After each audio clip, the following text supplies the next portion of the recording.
நீலகிரி மாவட்டம் ஊசிமலை காட்சிமுனை அருகே சுற்றுலா பயணிகளை சூழ்ந்து கொண்டு கொட்டிய தேனீக்களால் பரபரப்பு ஏற்பட்டது. இதில் ஒருவர் மீட்கப்பட்ட நிலையில் ஊருக்கு போராடினார். தற்பொழுது அந்த இளைஞர் உயிரிழந்திருக்கிறார். இது பற்றிய முக்கிய செய்தியை நாம் பார்த்து வருகிறோம். நீலகிரி மாவட்டம் ஊசிமலை காட்சி அணை அருகே பயணிகளை சூழ்ந்து கொண்டு சார் என்னோட ரெசிக்னேஷன் எதுக்கு? நானே ஜாப்ஸ் உருவாக்கி பாஸ் ஆகலான்னு இருக்கேன். எப்படி? பாஸ்வாலா Be the boss. கொட்டிய தேனீக்களால் பரபரப்பு ஏற்பட்டது. ஒருவர் மீட்கப்பட்ட நிலையில் பாறை இடுக்கில் உயிருக்கு போராடி வரும் இளைஞரை மீட்க வன மற்றும் தீயணைப்பு துறையினர் முயற்சித்து வருகின்றனர். அந்த காட்சிகளை பார்க்கலாம். என்னன்னு தெரியல, நான் நின்று கொஞ்சம் வெயிட் பண்ணுங்க, நான் என்ன பார்த்து கூப்பிடுறப்போ உள்ளே போயிருக்காங்க.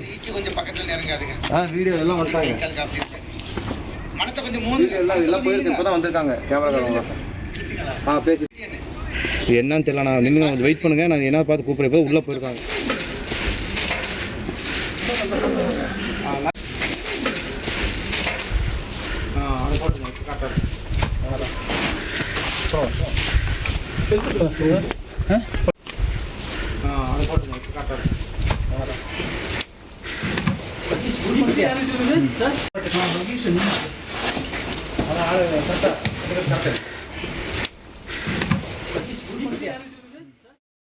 கூடுதல் விவரங்களை செய்தியாளர் சுரேஷ்குமார் வழங்கியிருக்கலாம். சுரேஷ்குமார், வணக்கம். என்ன நடந்தது? அவர்கள் தேனீக்களை போய் தொட்டார்களா சுற்றுலா பயணிகள்?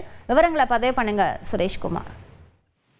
வணக்கம். நீலகிரி மாவட்டம் கூடலூர் மற்றும் நீலகிரி பகுதிக்கு சுற்றுலாவாக விடுமுறை அடுத்து அதிக அளவிலான சுற்றுலா பயணிகள் வருகை தருகின்றனர்.